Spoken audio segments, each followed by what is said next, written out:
નમસ્તે મિત્રો, આજની આ યુટ્યુબ ચેનલ કેજી કિચનમાં આપનું સ્વાગત છે।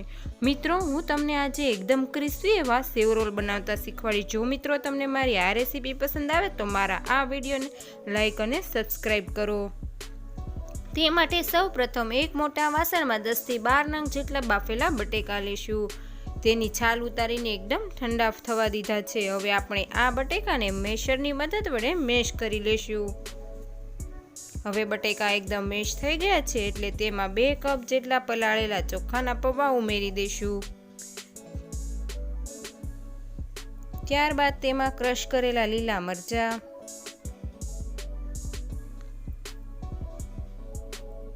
આદુ અને લસણની પેસ્ટ, તેમજ ઝીણા સમારેલા લીલા ધાણા, ત્યારબાદ 4 થી 5 ટેબલસ્પૂન જેટલો લીંબુનો રસ, ત્યારબાદ સ્વાદ અનુસાર મીઠું, હાફ ટેબલસ્પૂન જેટલો ધાણા જીરું પાવડર, ત્યારબાદ થોડો ગરમ મસાલો, ત્યારબાદ થોડું લાલ મરચું પાવડર, તેમજ 2 ટેબલસ્પૂન જેટલો ચોખાનો લોટ ઉમેરો। ચોખાનો લોટ ઉમેરવાથી આપણા પૌવા રોલ એકદમ ક્રિસ્પી થશે। ત્યારબાદ આ બધી જ વસ્તુને એકદમ બરાબર મિક્સ કરી લો।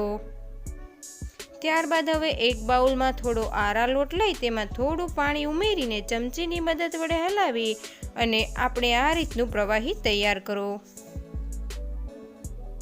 ત્યારબાદ હવે આપણે તૈયાર કરેલા મસાલામાંથી થોડો મસાલો લઈ બંને હાથની મદદથી ગોળ ગોળ ફેરવતા રોલ તૈયાર કરો।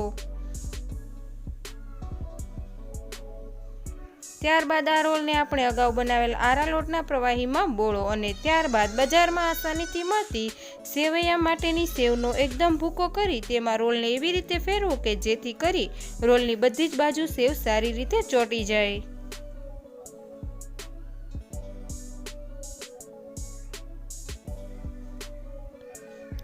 અને આ જ રીતે આપણે બધા જ રોલ તૈયાર કરી લેશું।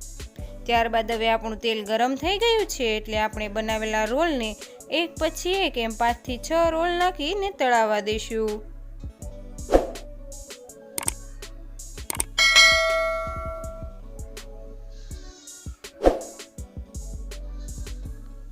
શરૂઆતના તેલમાં ખૂબ જ બબલ્સ થશે, પરંતુ રોલ જેમ તળાશે તેમ બબલ્સ ઓછા થવા લાગશે।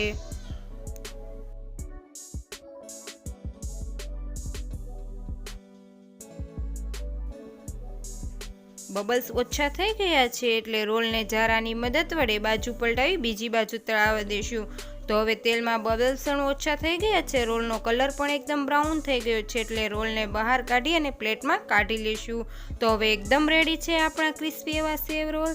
જો મિત્રો તમને મારી આ રેસીપી પસંદ આવી હોય તો મારા આ વિડીયોને લાઈક અને સબસ્ક્રાઈબ કરો, તેમજ બાજુમાં રહેલા બેલ આઇકનના બટન પર ક્લિક કરો જેથી કરી મારી અવનવી વાનગીની રેસીપી તમને મળતી રહે। અને કોમેન્ટ કરીને જરૂર જણાવશો।